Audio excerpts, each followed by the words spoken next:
First session, session 1, question 1.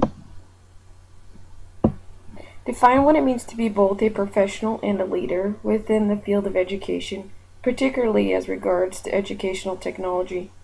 What habits of mind or professional dispositions should a professional and or leader display? How will you incorporate these skills and dispositions into your own professional practice? What avenues for development and growth in leadership will you continue to employ after receiving your graduate's degree? The definition of a professional is someone who can communicate with parents, students, and faculty effectively. Presents self in appropriate manner, sets and works towards goals, continues education, involves technology and promotes it within daily lessons. The definition of a leader is someone who is a role model and leads by example, using technology to teach students and staff as well as promoting its use. Good listener and communicator, willing to try new things, stand up for a group or advocate, go the extra mile. Some more disposition of a leader is calm, thoughtful, understanding, excited, a well-rounded individual, flexible, patient, keeps up to date with current technology, uses technology in the classroom and makes technology-rich based lessons. How will you incorporate these skills and dispositions in your own professional practice? Professional development, sharing with team members, collaboration, reflection. What avenues for development and growth in leadership will you continue to employ after receiving your graduate degree? Ongoing classes, professional development, professional journals, reading, writings, blogs, mocks, massive open online classes, Khan Academy courses, free online classes. Reference to the Wu conceptual framework involves technology and promotes it within daily lessons. Techno advocate, responsible for students' academic, social, and behavioral success. Disposition, it means that the natural mental and emotional outlook or mood. Therefore, your actions and patterns should match. Has values, commitments, ethics, all affect student learning and achievement. Curiosity, honesty, dedication. Energetic for material, delivers with excitement. Open to new ideas along with peer educators. The dual coding theory by David Prabhu in 1998 states that mixed messages, verbally saying something but not visually saying something, is showing something different. It's called the dual coding theory. You want to model and teach what you model.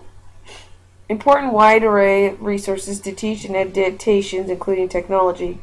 Accepting of cultures and weaknesses, technology nights for students and families, research and action research, educational research on a daily basis, needs assessment, workshops.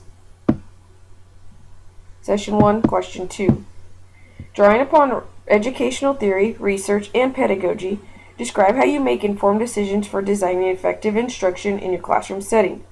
How has your professional practice changed as a result of the theoretical basis you have received in your MS Ed program? How might this shift or change over time, and why? Informed decisions for creating best practices in your educational setting.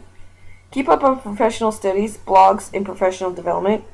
Recognize that not all research is valid and know how to pick and choose. Collaboration, observation,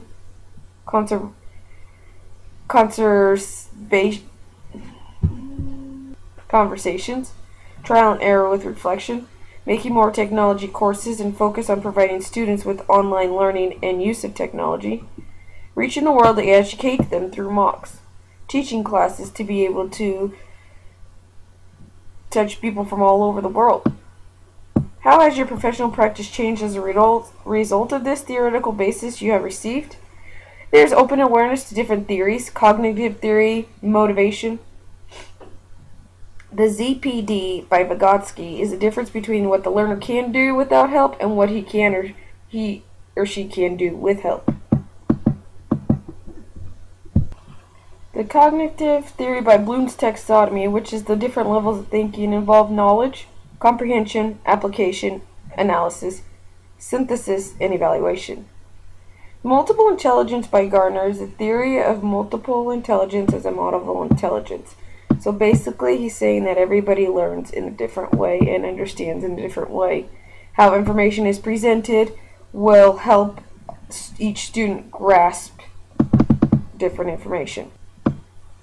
And at 611, which is the education psychology, it talked about differentiated instructions, adapting lessons. All students need accessible materials, teaching mocks, open, free online classes, education changing to more online and free education, and some communication models described by West and Turner in Chapter 1 of Griffin describes the different ways that people communicate with one another.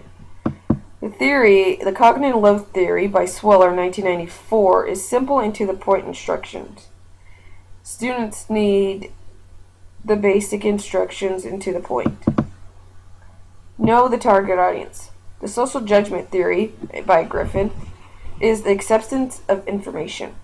Students need to accept the information before they can gain the knowledge and agree with it.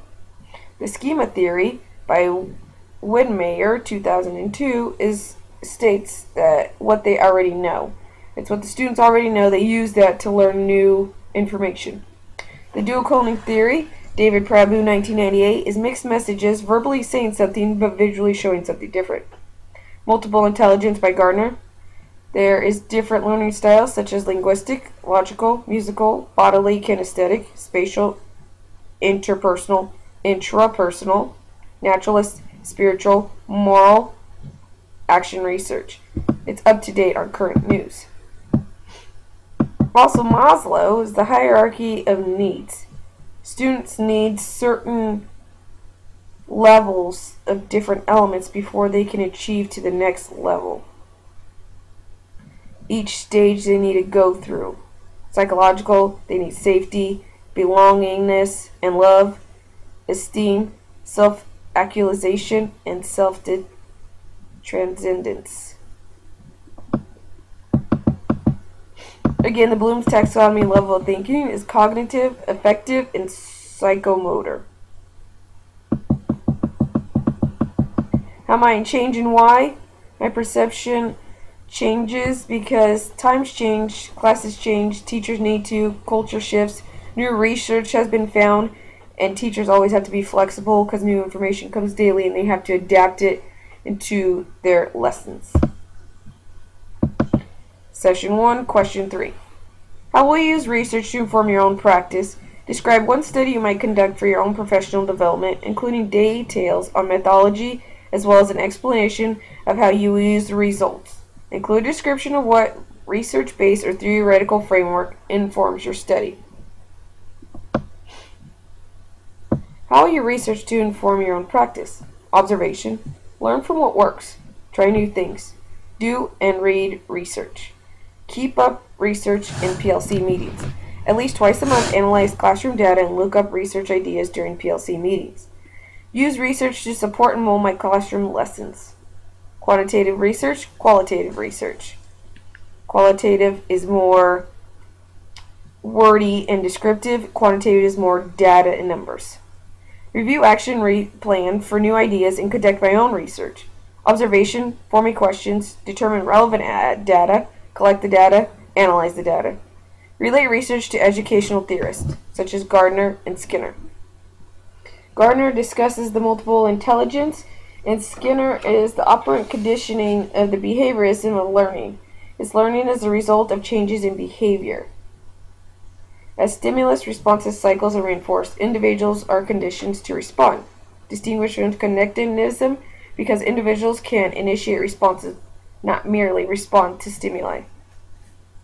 Describe one study you might conduct in your own professional development, including details on methodology as well as the explanation of how you use the research. I would do a qualitative research on good teaching looks like in reading. The method used is observations of teachers, interviews with students and teachers. The results is to compile all the notes from observation, interviews, additional research, and use to develop strategies that I could implement in my classroom or share with others. Repeat process as needed. This is a form of action research. Include a description of what research-based or theoretical framework informs your study. Based on the action research designs where professionals in the education field see a need for change to go about research in their particular setting to find a solution or strategies to help, compared to traditional research. Analyze. I will analyze my data by process and record data immediately. Begin analyzing as data is being collected. Reduce my data depending on what I have and what I need. Weed out what I don't need. Identifying meaningful patterns and themes. Data display, conclusion, drawing, and verification. While analyzing your qualitative data, it is important that you continuously ask yourself the following types of questions. What patterns or common themes emerge? Are there deviations from these patterns? What interesting stories emerge from the data? Do any patterns or emergent themes suggest that additional data is needed? Do the patterns that emerge support the findings of other corresponding qualitative analysis? All this information can be found on the toolkit.